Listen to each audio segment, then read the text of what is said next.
Tous les plats cuisinés pendant l'émission sont remis à des organismes soutenus par la Moisson Mascoutaine. Parce qu'on est souvent en panne d'idées et qu'on fait souvent la même chose, aujourd'hui, je vous parle des accompagnements. Bonjour et bienvenue dans ma cuisine.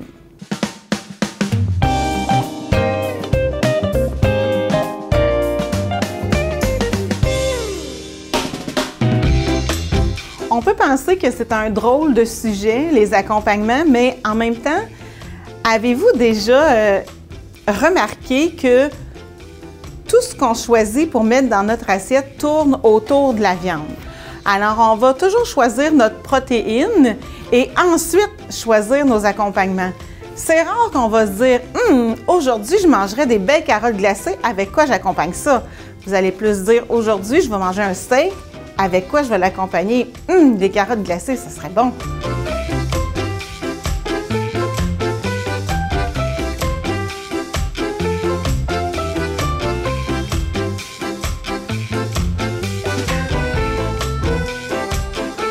Pour le gratin dauphinois, vous allez avoir besoin de 1 tasse et quart de lait à 3,25 %, 1 tasse et quart de crème à cuisson 35 %, 2 gousses d'ail écrasées, une touche de muscade moulue, du sel, 1 kg de pommes de terre en fines tranches et une cuillerée à soupe de beurre.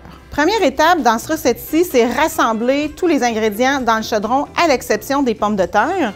Donc, je vais mettre le lait, la crème. Bien sûr, on vous a donné des pourcentages de gras pour cette recette-là parce que pour que ça prenne puis que ce soit onctueux, bien, plus c'est gras, mieux c'est. Alors, si vous choisissez de faire un dauphinois de ce genre-là avec de la crème 15 % puis du lait 1 %, bien, il y a de fortes chances que quand vous allez couper votre dauphinois, que ce soit encore très liquide dedans. Ensuite, je vais ajouter l'ail. Et je vais ajouter le beurre et la touche de muscade. La muscade, ça sert à rehausser le goût du lait, du fromage, des œufs. Non, on n'a pas des œufs ici, mais c'est vraiment un rehausseur de saveur. C'est vraiment une touche magique, fait que c'est vraiment pas beaucoup. Et je vais saler allègrement.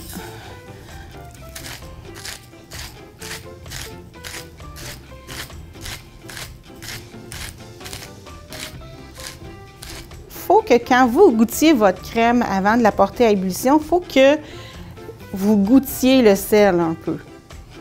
Fait que c'est important de vérifier parce que sinon, ça va être vraiment très, très doux. Puis vous allez être porté à ressaler dans votre assiette. C'est bon, c'est bon. Et on va faire chauffer jusqu'à temps que ce soit frémissant. On ne veut pas que ça boue, parce que quand ça va bouillir, ça va gonfler, mais on veut vraiment que ce soit très chaud. J'ai pas mis d'oignon, mais il y en a qui font infuser de l'oignon aussi dans la crème avec l'ail. Ça donne aussi un parfum qui est vraiment intéressant.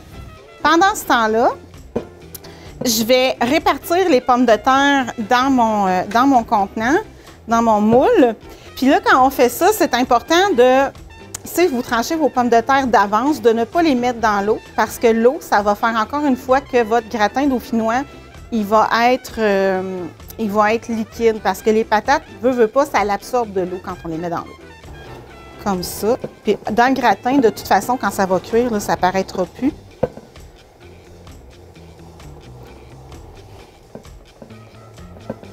Le gratin, ce qui est important, dans le fond, c'est qu'il y en ait égal à peu près partout des patates.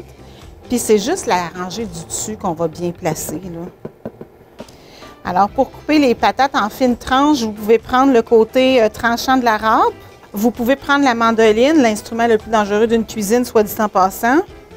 Vous pouvez prendre aussi votre robot culinaire. Il y a beaucoup de robots culinaires qui font des tranches. Ça fait très bien le travail aussi.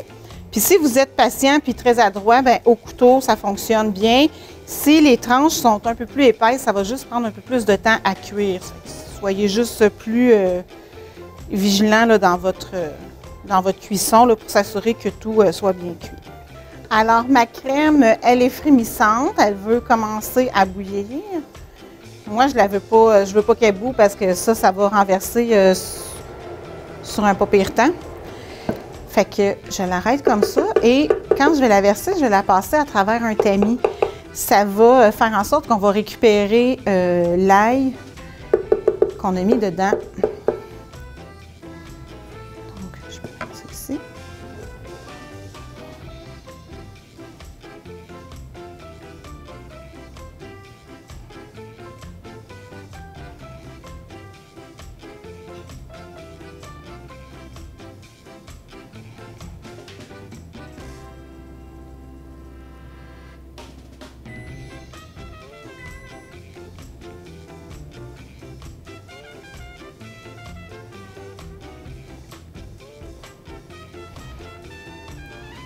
Et voilà. Alors voilà, on va juste taper un peu comme ça. Puis en le mettant au four, de toute façon, ça va bouillonner, puis ça va s'en aller par-dessus les patates. Puis les patates, ils vont s'affaisser aussi. Je couvre d'un papier aluminium et j'envoie ça dans le four pour 1 heure à 375. Parce qu'un gratin classique, habituellement, ne contient pas de fromage. C'est sûr qu'au bout d'1 heure, si vous voulez en mettre du fromage, au lieu de laisser gratiner vraiment la crème, vous pouvez le faire. Je vous propose à ce moment-là d'utiliser un fromage qui est goûteux, par exemple le gruyère ou un cheddar fort. On laisse reposer ça entre 15 et 20 minutes avant de servir.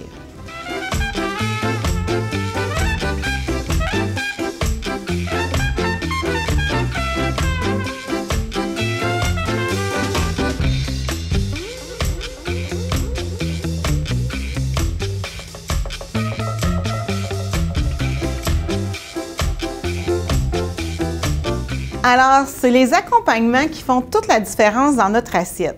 Qu'est-ce qu'on recherche dans un bon accompagnement ou dans plusieurs accompagnements parce que c'est rare qu'on en met juste un? On recherche bien souvent quelque chose qui est rassasiant. On recherche quelque chose qui est nutritif. On recherche quelque chose qui est coloré, qui est pimpant. Puis en même temps, on veut que ce soit bon.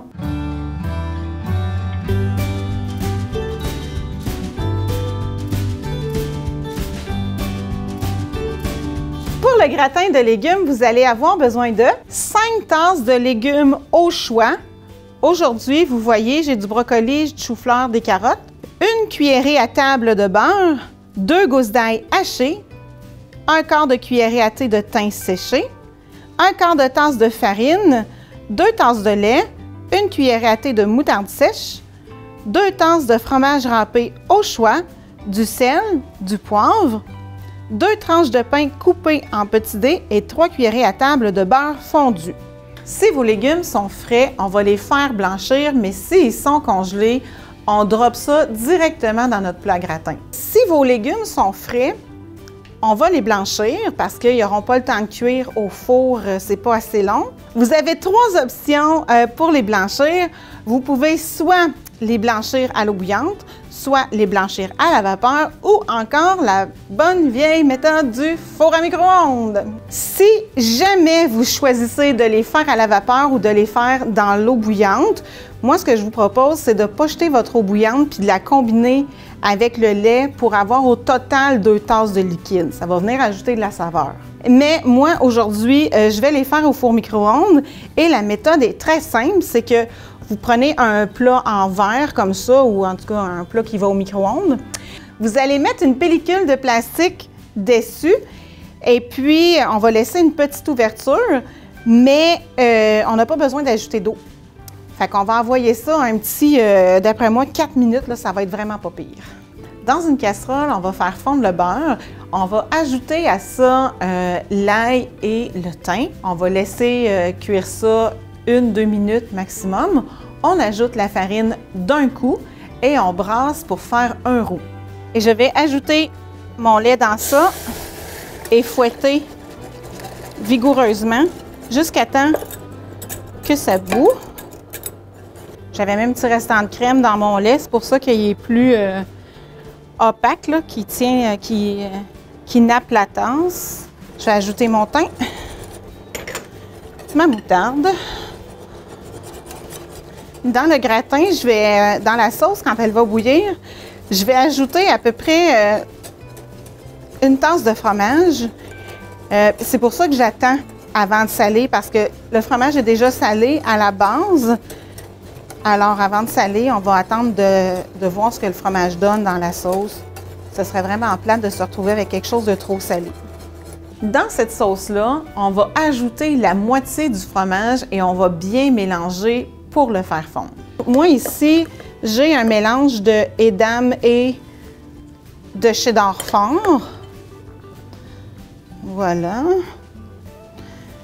Et là, quand vous mélangez le fromage là-dedans, évitez le fouet parce que ça va coller tout dans le fouet puis c'est pas très intéressant. Et voilà, mon fromage est fondu. Si vous avez remarqué, j'ai fait ça, ma plaque ne chauffait pas. Donc, je vais m'amuser à goûter. Je vais m'amuser à goûter pour savoir si c'est assez salé.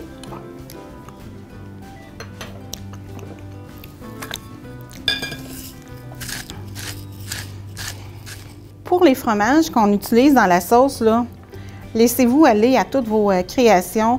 Des restants de brie, des restants de fromage jaune, tout est parfait là-dedans.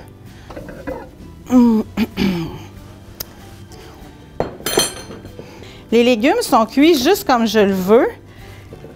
Les choux-fleurs sont croquants encore. Les brocolis sont pétants de couleur. Les carottes, ils sont à moitié cuites. C'est parfait, c'est ça qu'on voulait. Alors, on va mettre ça dans notre... je vais mettre ça dans mon plat.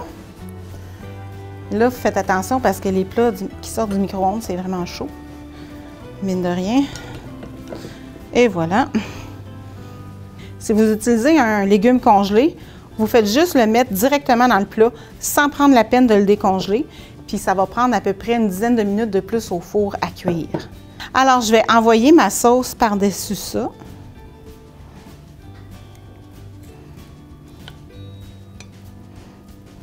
C'est sûr que quand on fait un gratin comme ça, c'est pas pour accompagner une viande en sauce, hein? Ça va être pour accompagner une viande qui est plus, sans dire plus sèche, mais qui est plus, par exemple, un steak ou une côtelette de porc qu'on va avoir faite sur le barbecue sans sauce. Ça va être parfait pour manger avec ça. Et là, je vais ajouter là-dessus à peu près une tasse de fromage encore pour gratiner. Et voilà. Et dans un autre bol ou une casserole, on va faire fondre le beurre. On va mettre les cubes de pain dans le beurre et on va bien les enrober. Donc, alors j'ai bien enrobé mes croûtons de beurre et ça, je vais les ajouter sur mon gratin. La plupart des recettes mettent de la chapelure sur les gratins. Moi, j'aime clairement mieux les croûtons. Je trouve que c'est plus craquant en bouche. Je trouve que la texture est meilleure. Mais c'est vraiment une question de goût. Mais si vous mettez de la chapelure, mettez-y un petit peu de beurre aussi dedans pour que ce soit plus savoureux. J'envoie ça dans le four à 350-375 pour 30 minutes.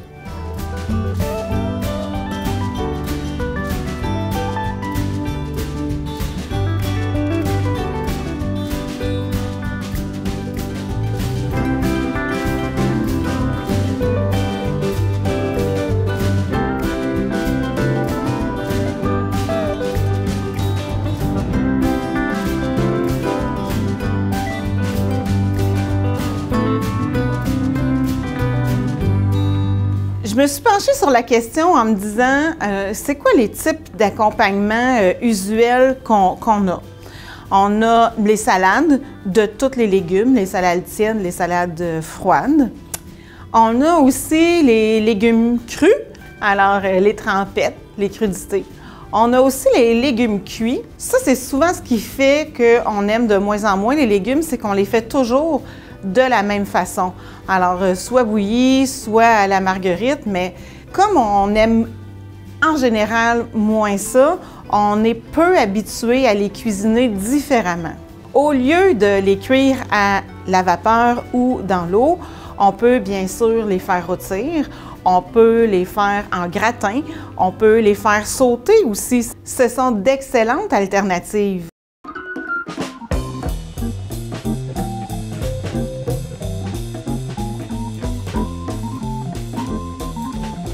Pour les légumes au bacon et au sirop d'érable, vous avez besoin de environ 4 tranches de bacon coupées en morceaux et cuits, 3/4 de livre de légumes au choix, un demi-oignon émincé, une demi-cuillerée à table d'huile d'olive, une demi-cuillerée à table de sirop d'érable, une gousse d'ail haché, une demi-cuillerée à thé de thym séché, du sel et du poivre au goût. On va mettre des choux de Bruxelles aujourd'hui, mais à la maison, là, limitez-vous pas à ça. Le bacon puis le sirop d'érable, l'ail et les oignons, ça va avec tout. Le principe n'est pas vraiment difficile, là. On mélange tout ensemble. Donc, je mets tout ça dans un plat. L'huile, mettez ça à l'œil, hein? À peu près une cuillère à soupe.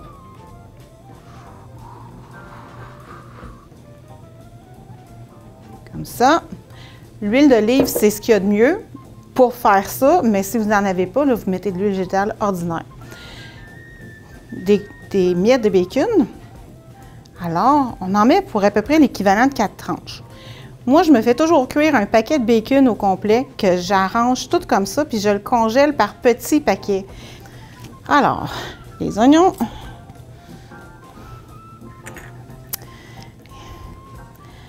L'ail. L'ail, si vous aimez plus ça, vous en mettez plus. Si vous aimez moins ça, vous en mettez moins. Le thym. Mélange un peu.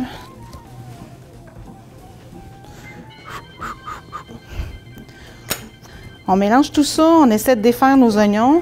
Si vous êtes assez patient, vous pourriez prendre des petits oignons pierrelés aussi, tout à éplucher un par un. Je vais saler et poivrer. On fait attention avec le sel, on a quand même du bacon là-dedans. On y va avec plus de parcimonie. Du poivre.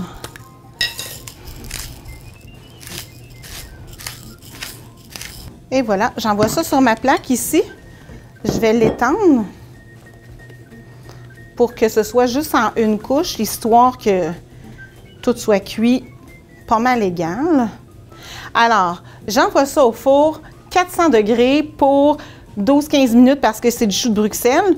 L'huile et le sirop d'érable, ça va faire en sorte que ça va caraméliser un peu, ça va dorer, ça va donner une saveur vraiment fantastique.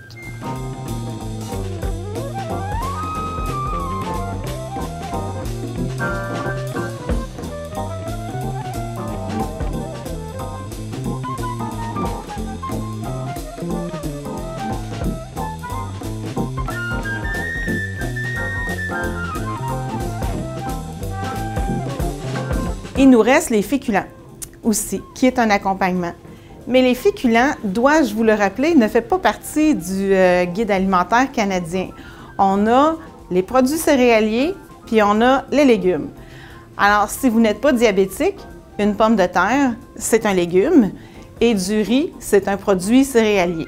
Les féculents aussi, on est peu habitué de les cuisiner différemment, c'est-à-dire que bien souvent, on va faire des pâtes, ça va être des pâtes blanches avec une sauce. Bien souvent, on va faire des patates bouillies, des patates pilées. Dans les ménages, on essaye de sortir de ça, mais c'est pas toujours évident.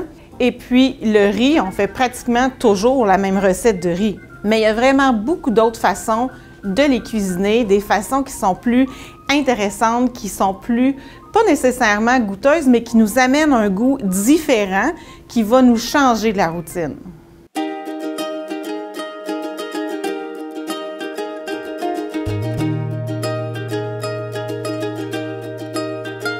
Pour le pain à partager, vous avez besoin de 1 à 2 gousses d'ail hachées très fin, des herbes, des fines herbes fraîches ou séchées, 2 tasses de fromage, 1 demi-tasse de beurre et un pain, une belle miche de pain, là, celle que vous voulez.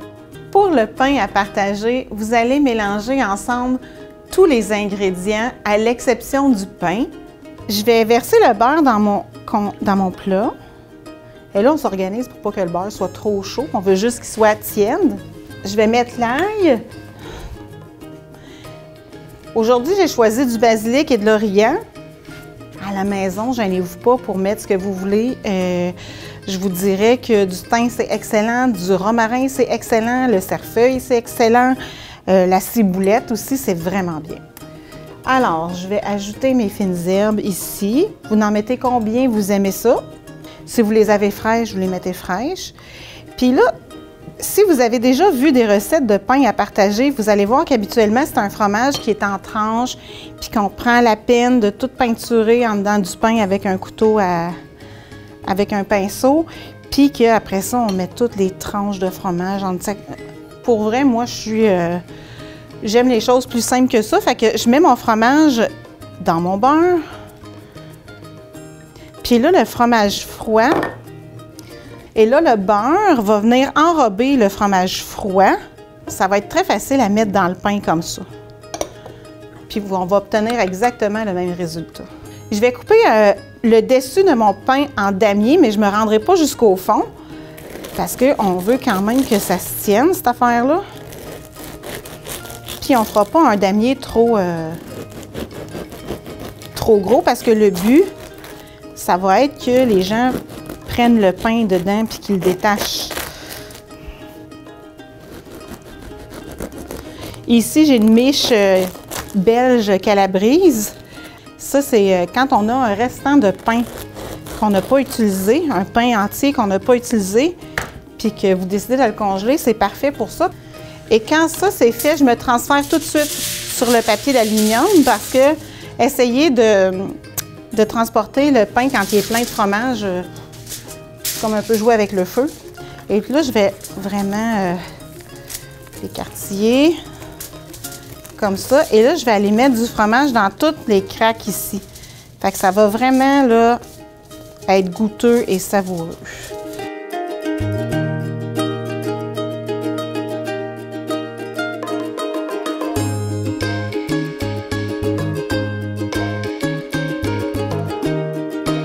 On va envelopper le tout dans un papier d'aluminium et on va mettre ça 30 minutes au four à 375. Au bout du 30 minutes, on retire du four, on enlève le papier d'aluminium et on l'envoie un autre 10 minutes dans le four pour faire comme sécher et caraméliser le dessus un petit peu.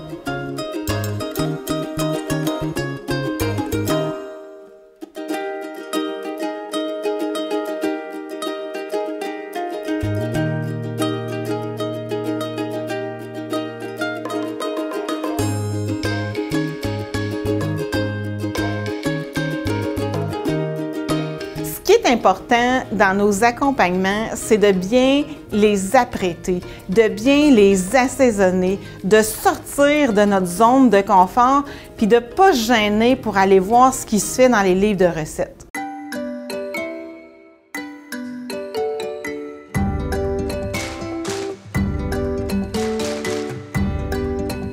Pour le couscous de chou-fleur au carré, on a besoin de un demi-chou-fleur, le jus de 1 citron ou 2 cuillerées à table de jus de citron concentré, 3 cuillerées à table d'huile végétale, 2 cuillerées à thé de poudre de curry, 1 cuillerée à table de miel ou de sirop d'érable, du sel, du poivre, de la ciboulette séchée ou fraîche, une demi-pomme idéalement Granny Smith coupée en petits dés et une demi-tasse de noix de Grenoble.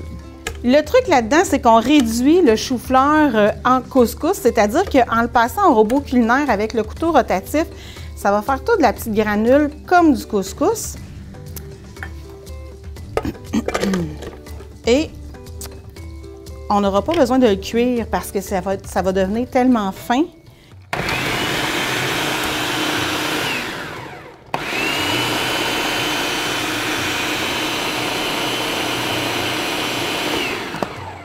C'est rapide à faire, c'est sans souci.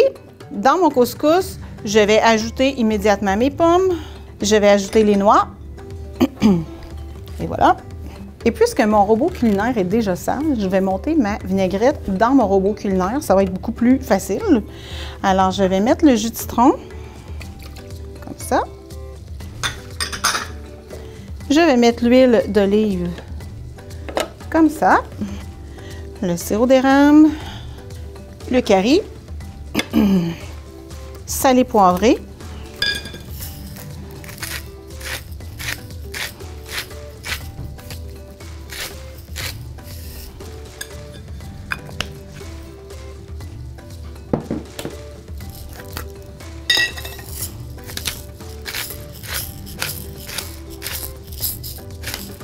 Et voilà. La ciboulette, aujourd'hui, j'ai un petit pot comme ça s'achète aussi en tube. Ça fait un super beau travail, puis ça se conserve plus longtemps que les herbes vraiment fraîches. Je vais en mettre un petit peu. Je vais partir le robot pour bien mélanger tout ça.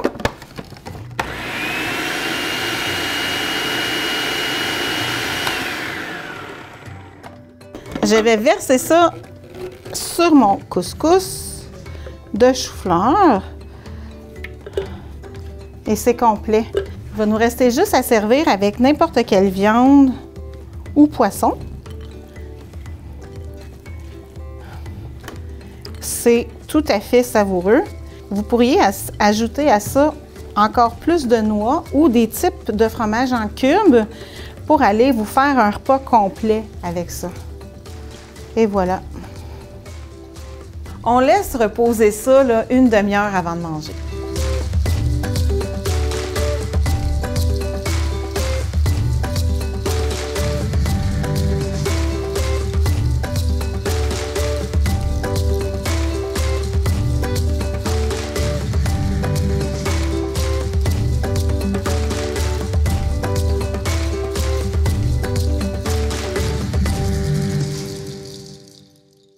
Je vous remercie d'avoir été avec moi encore cette semaine. Si vous avez des commentaires ou des suggestions pour moi, je vous invite à m'écrire à dansmacuisine@lamoissonmascoutaine.qc.ca. Je vous invite à aller visiter le site de la Moisson Mascoutaine pour y retrouver toutes les recettes. Et je vous attends la semaine prochaine, on va parler des repas en plaques.